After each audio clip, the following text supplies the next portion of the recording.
jettanii nan jibbinaa jedheera harka fuune hongeen isin hin miine bondi isin ittiin buune isin nagaataa tananis adeema tolchee oromoo waaqa qaba isa du'a moolche kanatti nan gammada kanaafin kolfee seeqaa waan haqaa yoo lallabeen tasba'ee naqeeqa oduu haaraa safitti amma nutti midhafi nutti nittu taanaanis ollee biitiira fi naanut jedhinaa maalu amma nani maalugaa nama qalbiin bareetu karaarra deemamugaa dhangaa gurraa qabatee gareen tokko dhufuu fi irbuudhaan lafaalee balleessuuf deemamu fi mee maal qabatee dhufe eessatti immoo biqilee jettanii dhiphatinaa yaadan boosinaa qilee bakki argama isaatiin oromiyaa Harargee Daaroo Laguu milkaa'e biyya sobni maseenee dhugaan itti milkaa'e dachii Daaroo Laguuti kan dhukkubsataa maare Harargee jechuun beeku warruma bakara waaree tokkummaa isaanii ilaalee diinni gubatee aade daandii isaan qabatanii kan Dookter Alii Birraa har'as aartii jabeessuuf warri milkaa'ee jirra.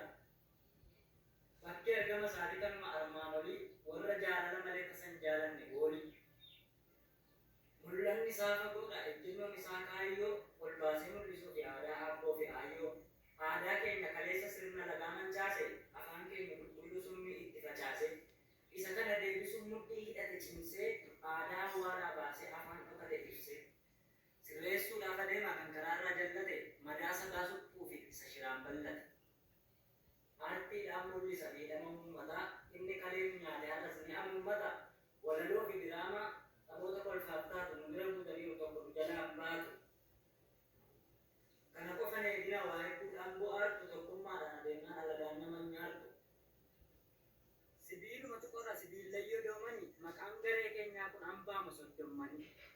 Maqaan inni eenyu eessatti isin arganna moo qaamamaan nuti achitti isin daawwanna.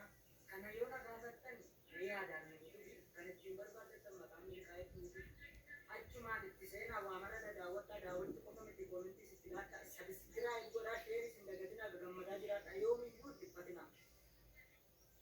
Gadaatu keenya malee kan keenya miti gaddi ka'umsi Oromoota sirna gadaati maddi. Amantaan biyya guutuu sa'a jiraatu ol baasa garuu keenya kaleessa maaliif manaa gabbaasa. Fedhe yoo hordofte amantaa mataa keetii Oromummaan hin badu jala sararri bee lamaanuu jabeeffadhu hin ta'iniitii gowwaa kan kee har'a yoo gatte booda si buusa gowwaa. Kaayyoo jaallan darbanii homaattuu sharafina aadaa abboota keenyaa tasa biraa dafina. Haacaaluu fi eebbisaa daadhii